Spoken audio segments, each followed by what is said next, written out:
أما بعد فأعوذ بالله من الشيطان الرجيم بسم الله الرحمن الرحيم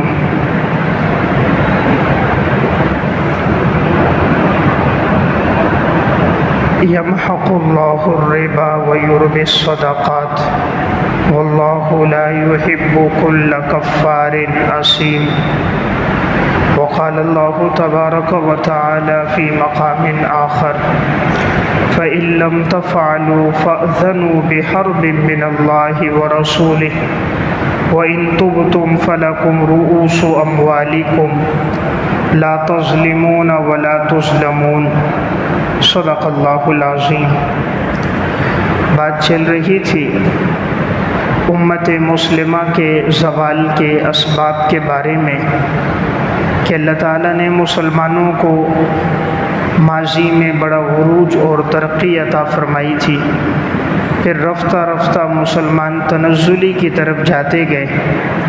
ایسے کیا اسباب اور عوامل تھے کہ جن کی وجہ سے اللہ نے جو ماضی میں عزت دی تھی اس میں کمی آ گئی؟ تو وہ 100 ایسے اسباب ہیں جن میں سے 60 کا تذکرہ گزشتہ دروس میں نے عرض کر دیا تھا۔ آج کے درس میں 61 نمبر پر سبب ہے سودی نظام کا عام ہو جانا۔ سودی نظام کا عام ہو جانا۔ شریعت نے سود کو بڑی تاکید کے ساتھ منع فرمایا۔ قرآن کریم میں اللہ رب العزت نے ارشاد فرمایا یمحق اللہ الربا ویربی الصدقات، اللہ تعالیٰ سود کو مٹاتا ہے اور صدقات کو اللہ بڑھاتا ہے۔ واللہ لا يحب كل کفار اثیم، اور اللہ تعالیٰ کسی ناشکرے کو، گناہگار کو پسند نہیں فرماتا۔ اللہ تعالیٰ نے اس گناہ کو اتنا بڑا گناہ قرار دیا قرآن کریم میں کہ فرمایا اگر کوئی سود کھانے سے باز نہیں آتا یہ ایسا گناہ ہے گویا وہ اللہ اور اس کے رسول کے ساتھ اعلان جنگ کر رہا ہے۔ فرمایا فَإِن لَّمْ تَفْعَلُوا فَأْذَنُوا بِحَرْبٍ مِّنَ اللَّهِ وَرَسُولِهِ، پس اگر تم لوگ اس سے باز نہیں آئے تو تمہارے لیے اعلان جنگ ہے، گویا تم اللہ اور اس کے رسول سے اعلان جنگ ہے کہ وہ تم سے جنگ کریں گے۔ تو جب انسان اللہ رسول سے جنگ کرے تو یقینی بات ہے کہ اس کی شکست یقینی ہوگی کہ انسان اللہ کے مقابلے میں کبھی فتح نہیں پا سکتا۔ تو ایسے لوگوں کو اللہ تعالیٰ نے اعلان جنگ فرمایا جو سود سے باز نہ آئے۔ تو چونکہ مسلمانوں کے زوال کا یہ ایک بڑا سبب ہے کہ آج سودی نظام عرائج ہو چکا ہے، سود پھیلتا جا رہا ہے، مسلمان رزق حلال سے بہت دور ہو گئے اور رفتہ رفتہ سودی معاملات بڑھ گئے۔ حالانکہ یہ وہ گناہ ہے، قرآن کریم میں اللہ تعالیٰ نے بڑے صریح الفاظ میں فرمایا الذین یأکلون الربا، جو لوگ سود کھاتے ہیں، لا یقومون الا کما یقوم الذی یتخبطہ الشیطان من المس، وہ لوگ نہیں کھڑے ہوں گے مگر اس طرح اپنی قبروں سے اٹھیں گے گویا کہ انہیں شیطان نے چھو کر خبتی اور پاگل بنا دیا ہو، بدحواس بنا دیا ہو۔ ذالک بانہم قالوا انما البیع مثل الربا، یہ اس وجہ سے کہ یہ لوگ کہتے تھے کہ بیع و شراء یہ بھی تو سود کی طرح ہے، یعنی سود میں اگر نفع ہے تو خرید و فروخت میں بھی تو نفع ہے۔ تو اللہ رب العزت نے فرمایا وَأَحَلَّ اللَّهُ الْبَيْعَ وَحَرَّمَ الرِّبَا، اللہ نے خرید و فروخت کو حلال کیا ہے اور سود کو اللہ نے حرام کیا ہے۔ تو بڑے واضح الفاظ میں اللہ نے فرما دیا۔ جب تک مسلمان اس سے بچتے رہے اللہ تعالیٰ نے انہیں عزت دی، ترقی دی۔ جب رفتہ رفتہ یہ گناہ بڑھتا گیا اس کے برے اثرات اولاد میں بھی منتقل ہو گئے، انسان کے جسم میں بھی منتقل ہو گئے۔ یہ وہ گناہ ہے کہ نبی اکرم صلی اللہ علیہ وسلم نے فرمایا، سنن ابن ماجہ کی روایت ہے، فرمایا سود کا 1 درہم کھا لینا یہ اتنا بڑا گناہ ہے، اس گناہ کے گویا 70 حصے ہیں، ان میں سے 1 حصہ ایسا ہے جیسے کوئی اپنی ماں سے بدکاری کرے، زنا کرے۔ یعنی گویا 70 اس گناہ کے اجزاء ہیں، ان میں سے ایک جز ایسا ہے گویا کوئی اپنی ماں سے بدکاری کرے، یعنی اتنا بڑا گناہ ہے۔ تو شریعت نے بڑی تاکید سے اس سے منع فرمایا۔ تو یہ قرب قیامت کا دور چل رہا ہے، حدیث میں پیشن گوئی تھی، سنن ابی داؤد کی روایت ہے، ایک زمانہ ایسا آئے گا کہ کوئی بھی سود سے نہیں بچ سکے گا۔ آپ نے فرمایا اگر کوئی بچ بھی جائے تو اس کے دھوئیں سے تو بالکل نہیں بچے گا، یعنی دھواں تو اس کو لگ ہی جائے گا۔ تو 100% کوئی اس سے بچے بہت کم ہے۔ آج رفتہ رفتہ یہ گناہ بڑھ گیا، جو معاملات ہو رہے ہیں بینکوں کے ذریعے سے ہو رہے ہیں، اور اکثر بینکوں میں معاملات سودی ہیں، لین دین کے معاملات سود پر مبنی ہیں۔ بڑے بڑے بینک ہیں جن کے اندر کاروبار سودی سطح پہ ہو رہا ہے، تو بہت کم لوگ رہ گئے جو اس گناہ سے بچنے والے ہوں۔ اس لیے ایک سبب میں نے 61 نمبر پر عرض کیا، سودی نظام کا رائج ہو جانا۔ اس کی وجہ سے مسلمان تنزلی میں گئے۔ جب تک مسلمان رزق حلال میں تھے، اللہ تعالیٰ نے انہیں عزتیں، برکتیں، عروج عطا فرمایا تھا۔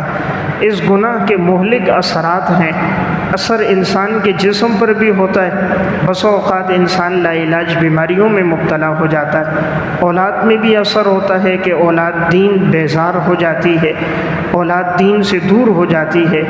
بچوں پر بھی اثر ہوتا ہے، ان میں بد اخلاقی آ جاتی ہے۔ گھر والی پر بھی اثر ہوتا ہے، بد کردار ہو جاتی ہے، بد زبان ہو جاتی ہے، اور اکثر ایسا بھی دیکھا گیا اولاد بد حواس ہو جاتی ہے۔ ہمارے مدرسے کے ایک استاذ بتانے لگے کہ ایک شخص کا کام ہی یہ تھا، سود پہ معاملہ کرتا، سودی پیسہ لیتا، لوگوں کو سود پہ دیتا۔ کہا اس کے 3 بچے تھے، تینوں کے تینوں جوان ہوئے اور تینوں پاگل ہو گئے، یعنی تینوں بدحواس ہیں، اور اس وقت حالت یہ ہے کہ وہ پاگل خانوں میں ہیں، زنجیروں میں جکڑے میں ہیں۔ دولت پیسہ تو بہت ہے لیکن سکون اور اطمینان موجود نہیں ہے۔ تو بہرحال ایک سبب سود میں پڑنا ہے۔ نمبر 62، حلال اور حرام کی تمیز کا نہ ہونا۔ حلال اور حرام کی تمیز کا نہ ہونا۔ سلف میں بڑی احتیاط تھی، یہ لوگ حلال اور حرام میں بڑی احتیاط کرتے تھے۔ اس کے اچھے اثرات ان کے اپنی زندگی میں اولاد میں منتقل ہوتے تھے۔ اور یہ قرب قیامت کا دور ہے کہ جیسا حدیث میں آتا ہے کہ انسان چاہے گا پیسہ ہاتھ میں آ جائے اور وہ یہ فکر نہیں کرے گا کہ یہ پیسہ حلال کا ہے یا حرام کا ہے، یعنی گنتی بڑھنی چاہیے، تعداد میں اضافہ ہونا چاہیے، باقی برکت کی طرف نہیں جائے گا۔ سلف میں یہ بات تھی کہ وہ لوگ برکت کی طرف جاتے تھے، اس کی کوشش تھی کہ رزق حلال کا ہو، برکت والا ہو، اس کے اثرات اولاد میں بھی منتقل ہوتے تھے۔ امام بخاری رحمۃ اللہ علیہ کے والد فرماتے تھے، میں نے اپنے بیٹے کے لیے 1 درہم حرام تو حرام مشتبہ بھی نہیں چھوڑا، خالص رزق حلال تھا۔ اس کا اثر یہ ہوا امام بخاری رحمہ اللہ نے وہی لیا، اسی میں پلے بڑے ہوئے، استعمال کیا۔ اللہ نے اپنے دور کا انہیں امیر المومنین فی الحدیث بنایا۔ تو جتنے محتاط بزرگ گزرے ہیں، جن کی زندگی کا فیض پھیلا ہے، آپ کو ان کی زندگی میں ایک بات نظر آئے گی، رزق حلال کا بڑا اہتمام تھا۔ حضرت مولانا مفتی محمد شفیع صاحب رحمۃ اللہ علیہ کی کتاب ہے میرے والد ماجد اور ان کے مجرب عملیات۔ حضرت نے اس میں ایک واقعہ لکھا، فرماتے ہیں کہ میرے والد ماجد حضرت مولانا محمد یاسین صاحب رحمہ اللہ، وہ فرماتے تھے کہ دارالعلوم دیوبند میں ایک بزرگ تھے اور وہ جھاڑو مارا کرتے تھے، اور جو ان کو تنخواہ مل جاتی وہ اس تنخواہ سے دارالعلوم دیوبند کے اساتذہ کی دعوت کرتے، کچھ اپنی والدہ کو خدمت کے لیے دے دیتے، کچھ ان کی بیٹی تھی انہیں خرچے میں دے دیتے، اور کچھ جو ان کے پاس بچ جاتا اللہ کے نام پہ صدقہ کر دیتے۔ تو ان کا رزق اتنا حلال کا ہوتا تھا۔ تو کہاں اس کے اثرات یہ تھے کہ جو دیوبند کے اساتذہ فرماتے تھے اگر ہم کھا لیں تو 40 دن ہمیں اپنے باطن میں رزق حلال کی وجہ سے نورانیت محسوس ہوتی تھی، ایک ایک لقمہ کھاتے تھے ہمارا باطن روشن ہو جاتا تھا۔ تو ایک دفعہ اسی بزرگ نے گھاس کاٹ کر لائی، بیچنے کے لیے آئے، تو اب اس دور میں ایک علاقے کا سردار تھا، تو اس کا ایک نوکر تھا، وہ گیا اور وہ گھاس لے کر آ گیا اسی بابا سے اور پیسے نہیں دیے۔ اس نے پیسوں کا مطالبہ کیا تو اس نے بابا کو غصہ بھی کیا، مارا بھی کہ آپ کو پتہ نہیں ہے علاقے کا جو فلان چودھری ہے اس کے گھوڑے کے لیے لے کے جا رہا ہوں اور آپ نے مجھ سے مطالبہ کیا۔ اب جیسے ہی لے کر گئے اس کو کھلایا تو ایک دم اسے بدہضمی ہو گئی، وہ کھا نہ سکا، گر گیا۔ دوبارہ انہوں نے بلایا گھوڑے کے معالج کو، علاج کروایا تو وہ جیسے ٹھیک ہوا پھر ڈالا، پھر گر گیا، کوئی افاقہ نہیں ہو رہا تھا۔ اس نے کہا بظاہر تو اس کو بیماری کوئی نہیں لگتی، لیکن کیا بات ہے، یہ منہ میں گھاس لیتا ہے گر جاتا ہے۔ اس نے کہا مجھے لگتا ہے تم نے اس گھاس کی قیمت نہیں دی اور گھاس والے کی گھاس خالص حلال کی ہے۔ اس نے کہا بات تو یہی ہے کہ جس کی ہے وہ خالص حلال کی تھی، میں نے قیمت نہیں دی، اس لیے گھوڑا بھی اس کو ہضم نہیں کر سکا، کھاتا ہے تو گھینچے گر جاتا ہے۔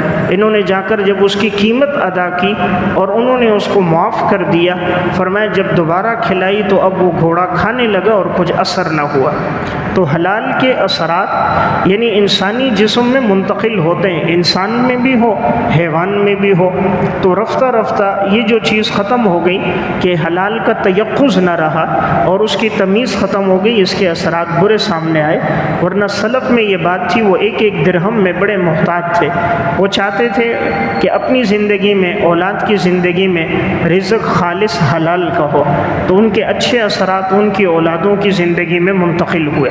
تو بہرحال ایک وجہ میں نے عرض کی 62 نمبر پر حلال اور حرام کی تمیز نہ ہونا، سلف میں اس بارے میں بڑی احتیاط تھی، وہ ایک ایک درہم میں احتیاط کرتے تھے، حرام تو دور کی بات، اگر انہیں شبے کا بھی لگتا وہ اللہ کے نام پہ صدقہ کر دیتے تھے، کسی مستحق کو دے دیتے، خود استعمال نہیں کرتے تھے۔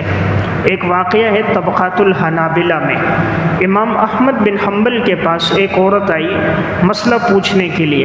اس نے کہا ایک دفعہ ایسا ہوا کہ میں نے دیا جلایا ہوا تھا تو دیے کی روشنی میں روئی صاف کر رہی تھی، اچانک دیے کی روشنی مدھم ہو گئی اور علاقے کا جو گورنر تھا وہ گلی سے گزر رہا تھا اور اس کے آگے لوگوں کے پاس چراغ تھے اور ان چراغوں کی روشنی بہت تیز تھی، تو بڑے بڑے چراغ اور شمعدان تھی، تو وہ روشنی میرے گھر میں آنے لگی۔ تو جتنی دیر وہ وہاں گلی میں کھڑا تھا لوگوں سے بات چیت کر رہا تھا تو اس شمع کی روشنی میرے گھر میں آ رہی تھی، تو میں نے اس روشنی میں اپنی روئی کو صاف کیا، اپنا کام کاج کیا، لیکن اب میرا دل یہ کہتا ہے، تو چونکہ وہ شمع اس کی تھی اور اس شخص کی زندگی فسق و فجور میں ہے، حلال حرام کی احتیاط نہیں کرتا، رعایا کے مال کو بے دڑک اور بے جا استعمال کرتا ہے، اس لیے میں آپ سے مسئلہ پوچھنے آئی ہوں، جتنی میں نے روئی کی صفائی اس کے دیے کی روشنی میں کی ہے، شمع کی روشنی میں کی ہے، تو آپ کی کیا رائے ہے کہ میں اس کو صدقہ کر دوں یا اپنے استعمال میں لا سکتی ہوں؟ امام احمد بن حنبل اس کے تقوی سے واقف تھے، فرمانے لگے بہتر یہی ہے کہ جو تم نے اپنے دیے کی روشنی میں صفائی کی اپنے پاس رکھ دو، اور جس وقت وہ گورنر آیا اس وقت جو صفائی کی وہ اللہ کے نام پہ صدقہ کر دو۔ انہوں نے کہا مجھے اس کی صحیح پہچان نہیں ہو سکے گی، جتنی روئی اس رات صاف کی تھی سب اللہ کے نام پہ صدقہ کر دی۔ یعنی اتنی محتاط طرز زندگی میں سلف اپنی زندگی گزار کے گئے۔ اسی طبقات الحنابلہ میں ایک واقعہ ہے، امام احمد بن حنبل کے پاس ایک خاتون آئی اور کہنے لگی میں آپ سے ایک مسئلہ پوچھ رہی ہوں کہ میں کپڑے سلائی کرتی ہوں اور روئی ڈالتی ہوں، پھر میں ان کو سلائی کرتی ہوں، لیکن کبھی میرا روزہ ہوتا ہے تو اس وقت سلائی کے دوران، روئی کی صفائی کے دوران میرے ہاتھوں میں وہ طاقت نہیں ہوتی جو ہونی چاہیے۔ عموماً جو طاقت ہوتی ہے جب آدمی کا روزہ نہ ہو تو کھاتا پیتا ہے تو جسم میں توانائی زیادہ ہوتی ہے، بسا اوقات روزے کی وجہ سے کام کرتے کرتے تھکاوٹ ہو جائے، توانائی کم ہو جاتی ہے۔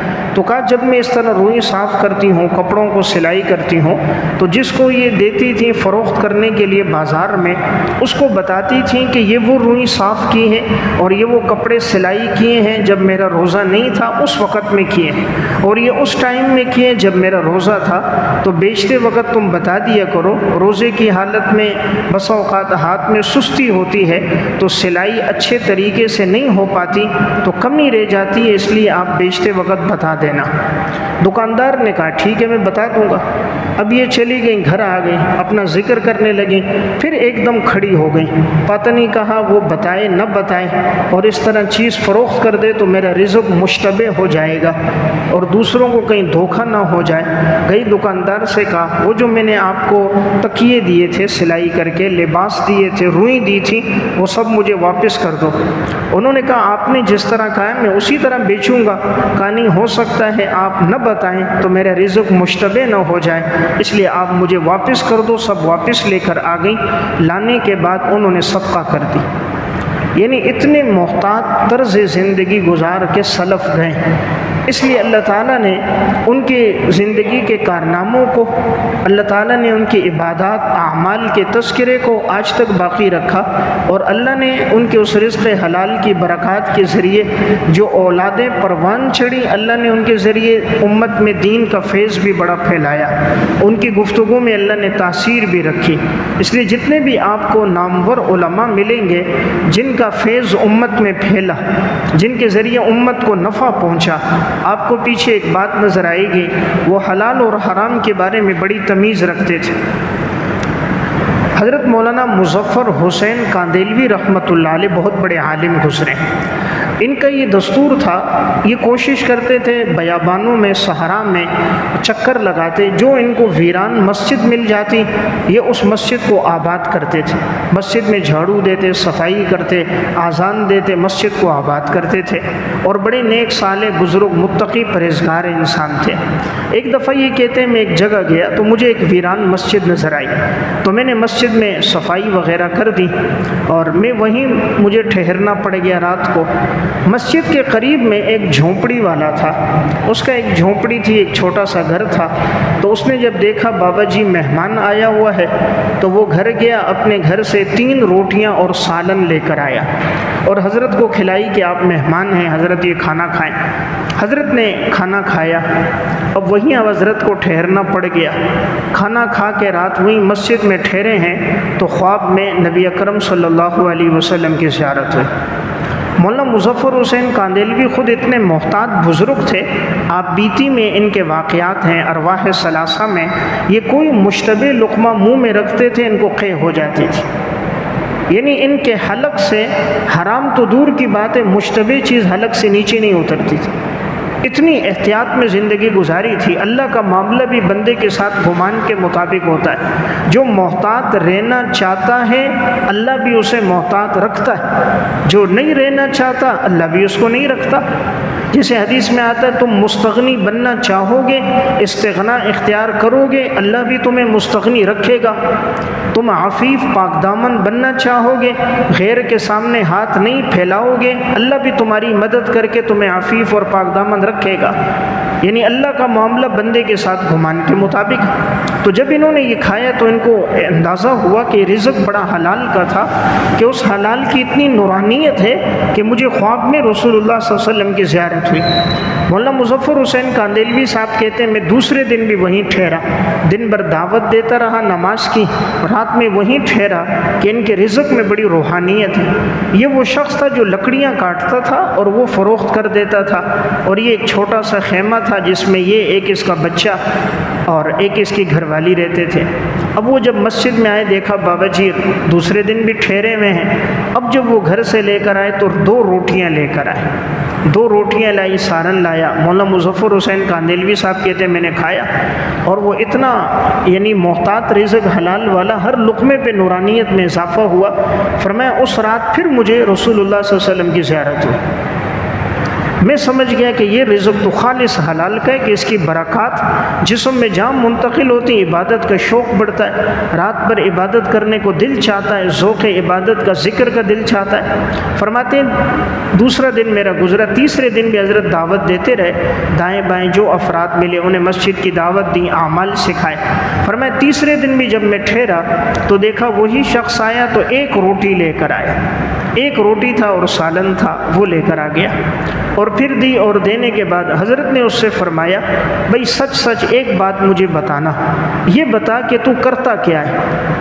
اس نے کہا جی میں لکڑیاں کاٹتا ہوں اور جب شام کو لاتا ہوں تو لکڑیاں بیچ دیتا ہوں، اس میں سے جو اللہ مجھے دیتا ہے کچھ اللہ کے نام پہ صدقہ کرتا ہوں، کچھ اپنی والدہ کے لیے رکھتا ہوں، اور کچھ کا جو ملتا ہے وہ میں ہوں، میری بیوی، ایک بچہ ہے، تو اسی سے ہمارا گزر بسر چلتا ہے۔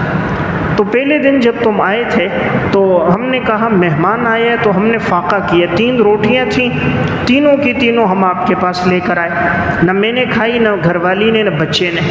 دوسرے دن پھر ہم نے دیکھا بچے کی طبیعت ناساز ہو رہی ہے، چھوٹا برداشت نہیں کر سکتا بھوک کو، ہم نے اسے روٹی دے دی، ہم میاں بیوی نے فاقہ کیا، آپ کو 2 روٹیاں دی۔ اور آج تیسرا دن تھا، اب گھر والی کی طبیعت ناساز ہو رہی تھی بھوک کی وجہ سے، تو میں نے ایک روٹی ان کو دے دی، اپنے حصے کی روٹی آپ کے لیے لے آیا ہوں۔ کہا حضرت 3 دن ہو گئے میں نے اب کچھ نہیں کھایا، اب اگلے دن اسباب کے درجے میں بھوک میں وقت گزارنا میرے لیے مشکل ہوگا، شاید میں آپ کا اکرام نہ کر سکوں۔ حضرت نے فرمایا میں صرف یہ دیکھنا چاہتا تھا کہ اس رزق کے پیچھے وجہ کیا ہے کہ تیسرا دن ہے میں ٹھہرا ہوں، تیسرے دن بھی خواب میں ان کو حضور کی زیارت ہوئی، فرمایا میں دیکھنا چاہ رہا تھا پیچھے سبب کیا ہے، تو سبب تمہارا خالص رزق حلال ہے کہ 100% یہ حلال تھا، اس کی برکات میں نے اپنے جسم میں پائی ہیں، آثار اپنے جسم میں پائے، رات مشاہدے میں پائے۔ تو مولانا مظفر حسین صاحب فرماتے تھے کہ اللہ تعالیٰ نے اس آدمی کے رزق کو خالص حلال کر رکھا تھا۔ تو میں نے عرض کیا سلف بڑے محتاط لوگ تھے، امت میں اس وقت تک عروج تھا جب تک امت کا بادشاہ سے لے کر فقیر تک حلال پہ چلتا تھا، اور آج ہمارے بادشاہ سے لے کے چپڑاسی تک سب کرپشن پہ چل رہے، جس کا جتنا بس چلتا ہے وہ حرام میں جا رہا ہے، یعنی جس کو جو موقع ملا اس پہ پڑا، خالص حلال کی طرف بہت کم لوگ آ گئے۔ جو آئے ہیں آپ ان کی زندگی دیکھو گے، ان کے بچے دیکھو گے، آپ کو نیک نظر آئیں گے۔ ایک بابا جی جمعے میں آتے تھے، اب تو ان کا انتقال ہو گیا، تو ان کے 4 بچے تھے، چاروں حافظ تھے، عالم تھے۔ جب 5ویں کا حفظ ہوا تو مجھے کہنے لگے آپ نے وہاں دعا کرانی، آپ ضرور آئیں گے۔ تو میں جب گیا میں نے دعا کرائی، میں نے کہا بابا جی کو اللہ نے بڑا نوازا، 4 بچے حافظ عالم، 5واں حافظ، بچی ماشاءاللہ حافظہ عالمہ۔ میں نے پوچھا بابا جی بات کیا ہے؟ اس نے کہا بیٹا اور تو کچھ نہیں ہے، بس ایک کیبن ہے، صبح نماز کے بعد اشراق پڑھ کے کھولتا ہوں، مغرب میں بند کر دیتا ہوں، اذان کی آواز پہ بند کرتا ہوں، نماز کے بعد کھولتا ہوں۔ اور دوسری چیز یہ کہ مجھے علماء صلحاء، مساجد سے، نیک لوگوں سے، دینداروں سے بڑی محبت ہے، شاید یہ وجہ ہو اللہ نے میری اولاد کو نوازا ہو۔ تو ایک کیبن چلانے والا اللہ نے اس سے دین کی ایک ایسی خدمت لے لی، اولاد کو اس کے لیے بہترین صدقہ جاریہ بنا دیا۔ تو میں عرض کر رہا تھا ایک دور تھا کہ سلاطین بھی حلال پہ چلتے تھے۔ عالمگیر بادشاہ ہندوستان کا بادشاہ تھا، لیکن اپنے ہاتھوں سے قرآن کریم لکھا کرتا تھا اور اپنے ہاتھوں سے ٹوپیاں بناتا تھا۔ تو ان کا مقصد تھا کہ خالص میرا رزق حلال کا رہے۔ کابل کا بادشاہ خلیفہ دوست محمد گزرا، ان کی گھر والی کا واقعہ ہے خطبات حکیم الاسلام میں۔ اس کا معمول تھا یہ اپنے ہاتھ سے کپڑے سلائی کرتی، ٹوپیاں بناتی، زنبیلیں بناتی، مختلف چیزیں بنا کے فروخت کرتی، اور وہی کھاتی تھی کہ تاکہ جو حمل ہے وہ خالص حلال کا ہو اور اللہ میرے بیٹے سے دین کی خدمت لے۔ اللہ نے پھر اس کو ایسا بیٹا عطا کیا تھا، خطبات حکیم الاسلام میں واقعہ ہے۔ اس کے دور میں جب جہاد ہوا تو یہ جو بیٹا جب جہاد میں گیا، کچھ دنوں بعد خبر آئی کہ وہ میدان جنگ سے بھاگ گیا۔ باپ کو بڑی تکلیف ہوئی دوست محمد کو، بیٹا بھاگ گیا۔ بیوی نے کہا خبر جھوٹی، ہمارا بیٹا نہیں بھاگا ہوگا۔ اس نے کہا نہیں بھاگا ہے، خبر آئی ہے، نہیں کہا خبر جھوٹی۔ چند دنوں بعد پتہ چلا خبر واقعی جھوٹی تھی۔ اللہ نے مسلمانوں کو فتح دی، اس نوجوان کے ہاتھ میں فتح دی جو اسی بادشاہ کی بیوی کا گویا بیٹا تھا۔ جب اس نے پوچھا اپنی گھر والی سے کیا بات تھی، اس نے کہا جب سے یہ حمل میں آیا تھا میں نے کوشش کی تھی خالص میں حلال کا رزق کھاؤں، تو اس لیے میں اپنے ہاتھوں سے کپڑے سلائی کرتی، ٹوپیاں بنتی اور وہی خالص میں حلال کھاتی، اور جب یہ پیدا ہوا میں دودھ پلاتی اس کو باوضو ہو کر 2 رکعت نماز پڑھ کے پاکی کے ایام میں۔ اس لیے مجھے امید تھی کہ میرا بیٹا بزدل نہیں ہوگا، میدان جنگ سے بھاگ جائے، وہ انشاءاللہ بہادر ہوگا، جواں مردی کے ساتھ، شجاعت کے ساتھ لڑے گا۔ تو یہ بادشاہوں کی بیویاں ہو کر بھی حلال کی زندگی گزار کے چلے گئے۔ خود رسول اللہ صلی اللہ علیہ وسلم کی احتیاط اتنی ہے، آپ علیہ السلام فرماتے ہیں جب میں کبھی بستر پہ آ جاؤں کھجور کا دانہ نظر آتا ہے لیکن میں اٹھا لیتا ہوں، ارادہ ہوتا ہے کھاؤں، لیکن مجھے لگتا ہے کہیں صدقے کا نہیں ہے، تو آپ علیہ السلام نہیں کھاتے تھے۔ حضور کے نواسے حضرت حسن بچے ہیں، راستے میں ایک جگہ پر ایک کھجور کا دانہ مل گیا، انہوں نے وہ کھجور کا دانہ کھا لیا، حضور نے فوراً فرمایا کہ اس کو منہ سے نکالو نکالو، اور آپ نے زبردستی کر کے ان سے منہ سے نکلوایا، حالانکہ وہ چھوٹا بچہ ہے، نابالغ ہے، اگر ناسمجھی میں کھا لیا تو شاید تو کوئی حرج نہیں، لیکن یہ امام الانبیاء کی تربیت تھی کہ بچے نے ناسمجھی میں بھی نہیں کھانا، اس لیے کہ صدقہ اہل بیت کے لیے حلال نہیں ہے، تو کہیں ایسا نہ ہو وہ کھجور کا دانہ صدقے کا نہ ہو، تو آپ علیہ الصلوۃ والسلام خود صدقہ نہیں استعمال فرماتے تھے، حضور صرف دیتے تھے کوئی ہدیہ ہو کوئی ہبہ ہو وہ لیتے، باقی نہیں لیتے تھے۔ تو آپ نے ابتدا سے اپنی اولاد کی بھی ایسی تربیت کی۔ آج ہمارا بچہ کہیں سے حرام بھی اٹھا کے لے آئے، کسی ریڑھی سے آم اٹھا لیا، خربوزہ لے لیا، یا کسی دکان سے چاکلیٹ بسکٹ اٹھا دیے، ماں باپ کہتے ہیں کوئی بات نہیں بچے ہی تو ہے، بچے ہی تو ہیں، اٹھا لیے تو کیا بات ہے، گویا ہم خود اس کو دل دیتے ہیں کہ بیٹا چوری کرنی ہے کر، ابھی سے کر، اور ہم اس پہ کوئی گرفت نہیں کرتے، کہتے کچھ نہیں ہے، تو بچے کی آہستہ آہستہ یہ عادت پختہ ہو جاتی ہے۔ تو بہرحال میں نے ایک بات عرض کی 62ویں نمبر پہ، سلف کے عروج کی وجہ حلال اور حرام میں امتیاز تھا، ہماری تنزلی کی وجہ حلال اور حرام میں امتیاز کا نہ ہونا ہے۔